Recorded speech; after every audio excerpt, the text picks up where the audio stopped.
Pozdravljeni. V ponedeljek se je v Strasbourgu začelo drugo oktobrsko plenarno zasedanje Evropskega parlamenta. Tokratno plenarno zasedanje je bilo v znamenju begunske in migrantske krize. Med drugim smo razpravljali tudi o proračunu Evropske unije za leto 2016, financiranju malih in srednjih podjetij, Evropskem enotnem trgu elektronskih komunikacij, novih izzivih in strategiji za spodbujanje turizma v Evropi ter o varni uporabi daljinsko vodenih zrakoplovnih sistemov dronov na področju civilnega letalstva. Torkova razprava s predsednikom Evropske komisije Jean-Claude Junckerjem in predsednikom Evropskega sveta Tuskom po nedeljskem vrhu Evropske unije in Balkana je pokazala na velik razkorak v mnenjih med evropskimi poslanci.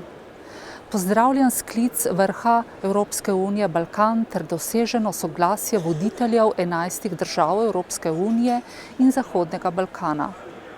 Menim, da je doseženo soglasje dobro ter da gre v pravo smer. Ključno pri tem je, da bodo države dogovor spoštovale ter se vseh zaključkov držale, predvsem glede tega, da se bodo vzdržale vseh enostranskih dejanj. V tem trenutku namreč potrebujemo okrepljeno sodelovanje vseh držav na tako imenovani balkanski poti ter enotno in usklajeno delovanje. Izziv, pred katerega smo postavljeni, ne moremo rešiti le z ukrepanjem posameznih držav, temveč samo z odločnim in skupnim pristopom. Potrebujemo tudi okrepljeno sodelovanje s Turčijo, preko katere prihajajo begunci in migranti. Begunski oziroma migrantski val moramo zajeziti že na zunanjih mejah Evropske unije. V zadnjih dnevih je v Slovenijo prišlo preko 80.000 beguncev oziroma migrantov, kar je toliko, kot če bi jih denimo v Nemčiji prišlo prek 3 milijonov. Zato pozdravljam dosežen dogovor, da si bodo države prizadevale odvračati gibanje beguncev in migrantov proti mejam druge države v regiji. Prav tako pozdravljam krepitev nadzora zunanje meje Evropske unije v sodelovanju z Evropsko agencijo za zunanje meje Frontex. Če se države sprejetih zavez ne bodo držale, nismo naredili ničesar. Potrebno je preiti od besed k dejanjem. In to ne jutri, temveč danes. Tudi v razpravi o proračunu Evropske unije za leto 2016 se nisem mogla izogniti zadnjim dogodkom na Balkanu. Svet je pred tednom dni pozval Evropski parlament k realizmu pri sprejemanju proračuna za leto 2016.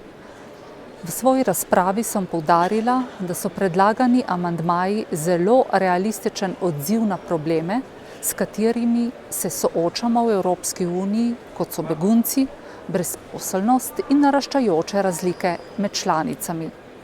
Da bodo države vzdolž balkanske poti lahko sodelovale in zaščitile eno temeljnih pridobitev Evropske unije Schengen in prost pretok ljudi, potrebujejo sredstva. Res pa je, da je pri porabi evropskih sredstev dosti manevrskega prostora za njihovo bolj učinkovito in uspešno porabo. Poročilo Evropske komisije o poslovanju malih in srednjih podjetij ugotavlja, da je dostop do financ še zmeraj glavna ovira za mala in srednja podjetja in to kljub številnim aktivnostim in pobudam za izboljšanje. Na takih in podobnih točkah se izgublja javni denar, ki ga krvavo potrebujemo in zaradi česar so proračunske debate vedno znova bitka. Stvari, ki ne delujejo, je treba spremeniti in tako bodo sproščena prepotrebna sredstva.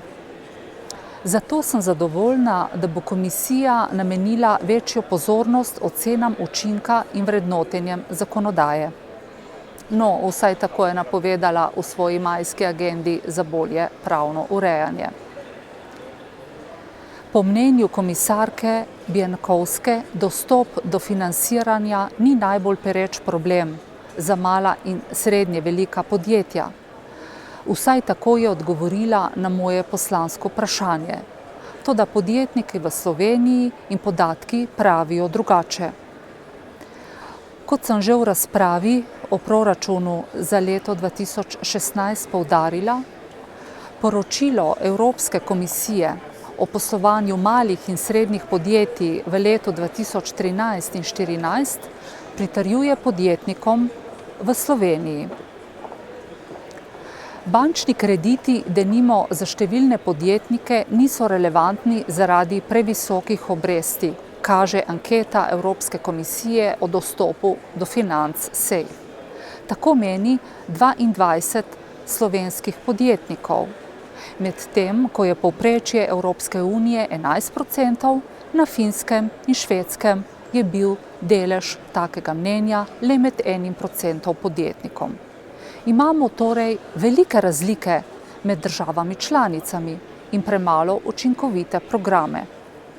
Da bi to spremenili, je treba bolje upoštevati finančne in institucionalne značilnosti v državah članicah. Namesto standardiziranih potrebujemo prilagojene rešitve. Na dnevnem redu plenarnega zasedanja smo glasovali tudi o predlogu sveta v zvezi z odprtim internetom in elektronskimi komunikacijskimi omrežji in storitvami ter o gostovanju v mobilnih omrežjih.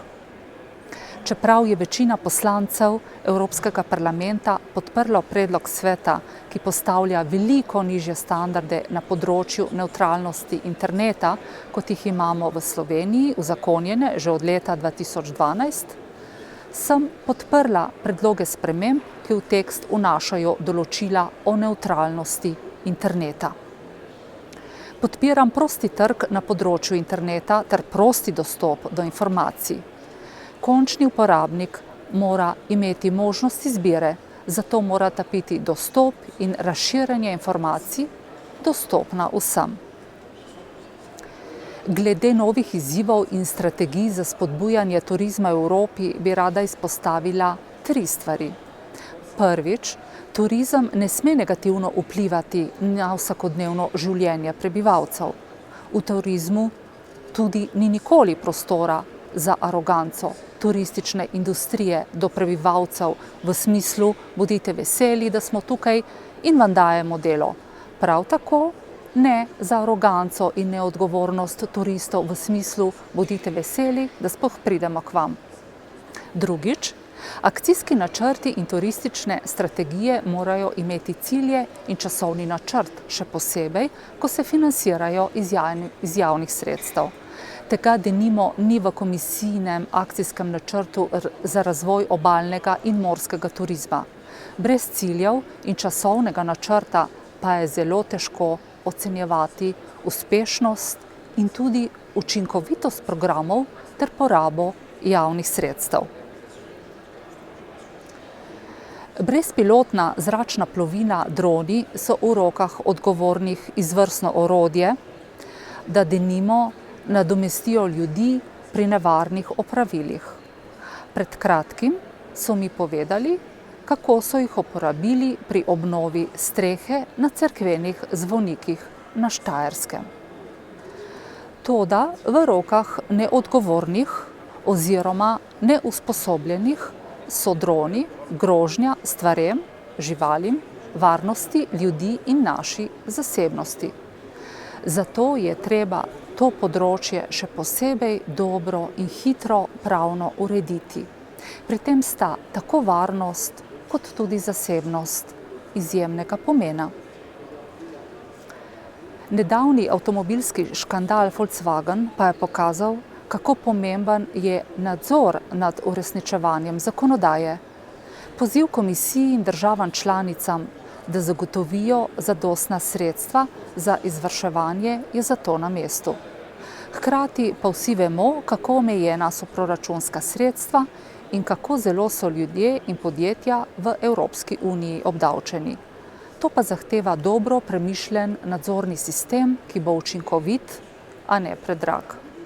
Spoštovani, Evropska unija je pred enim največjih izzivov v zadnjih desetletjih.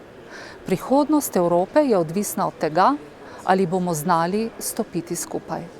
Prepričana sem, da bo Evropa iz krize izšla še močnejša in enotnejša ter pripravljena na nove izzive, ki nas še čakajo v prihodnosti. Hvala za vašo pozornost in lep pozdrav iz Strasbourga v Slovenijo.